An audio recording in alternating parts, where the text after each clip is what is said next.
Hi hello నమస్తే welcome to auto వాలా updates. ఇప్పుడే చిత్రం చూడరా మూవీ చూడడం జరిగింది. ఇంకా 2 అవర్స్ 5 మినిట్స్ రన్ టైమ్తో డైరెక్ట్గా ఈటీవీ విన్లో స్ట్రీమ్ అయిన ఈ మూవీ చూశాక నా ఎక్స్పీరియన్స్ చెప్పాలంటే టైటిల్లోనే వీళ్ళు హింట్ ఇచ్చినట్టున్నారండి. చిత్రం చూడరా అని కాకుండా చిత్రం చూడకరా అని పెట్టుంటే బాగుండేది. మరీ వర్స్ట్గా ఉందండి ఈ మూవీ అయితే. రీసెంట్గా చూసిన ఓటీటీ మూవీస్లో కల్లా ఇదైతే వర్స్ట్ అనిపించింది. అసలు స్టోరీ అంటే అస్సలు లేదు. సో ఒక సిచ్యువేషన్ చేసి దాన్ని మాత్రం 2 అవర్స్ ల్యాక్ చేసి తీసినట్టు అనిపించింది మూవీ.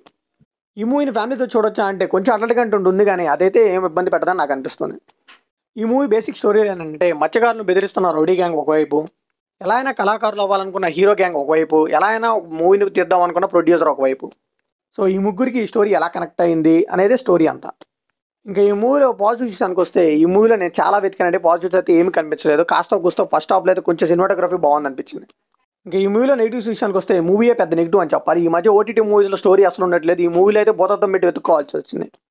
అసలు ఎలా రాశారా బాబు ఈ మూవీకి సీన్స్ అని నాకు అనిపించింది. ఇంక ఈ మూవీకి ఐటమ్ సాంగ్ అస్సలు అవసరం లేదు, కానీ సెకండ్ హాఫ్ కావాలని ఇరికిచ్చినట్టు అనిపించింది. ఇంకా రవిబాబు గారు, తనికెళ్ళ బర్ని గారు ఇలాంటి పర్ఫార్మర్స్ ఉన్నా కానీ వాళ్ళనైతే అస్సలు యూస్ చేసుకోలేదు. ఇంటర్వెల్కే మనకు అర్థమైపోతుంది పెద్ద రాడు మూవీ చూస్తున్నామని. చాలా బోరింగ్ నేషన్తో తీసుకెళ్లారు. ఫస్ట్ 30 మినిట్స్ అయితే అసలు ఏం జరిగింది ఆ మూవీ అనేది కూడా అర్థం కాదు మనకి. సో తర్వాత ప్రొసీడింగ్స్ బాగుంటాయేమో అనుకున్నాను, కానీ ఎంతకీ స్టోరీ స్టార్ట్ అవుతుందండి. ఇంట్రడక్షన్ మీద ఇంట్రడక్షన్ వస్తూనే ఉంటాయి, క్యారెక్టర్స్ వస్తూనే ఉంటాయి. ఇంకా రచ్చరవి గారికి అన్ని సీన్స్ ఎందుకు పెట్టారో నాకు అర్థం కాలేదు.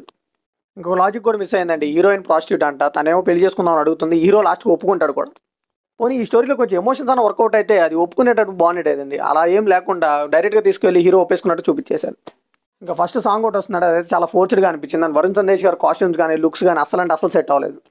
సో ఫైనల్గా ఈ మూవీ మనం ఇచ్చే వర్డిక్ట్ ఏంటంటే సినిమా అంతా చూసాక కూడా ఒక్క సీన్ కూడా నాకు రిజిస్టర్ అవ్వలేదండి. ఆ స్టోరీని మీకు ఎలా చెప్పాలని చాలాసేపు ఆలోచించారంటే ఇంకా అర్థం చేసుకోండి. So completely it's a boring film అని చెప్పాలి.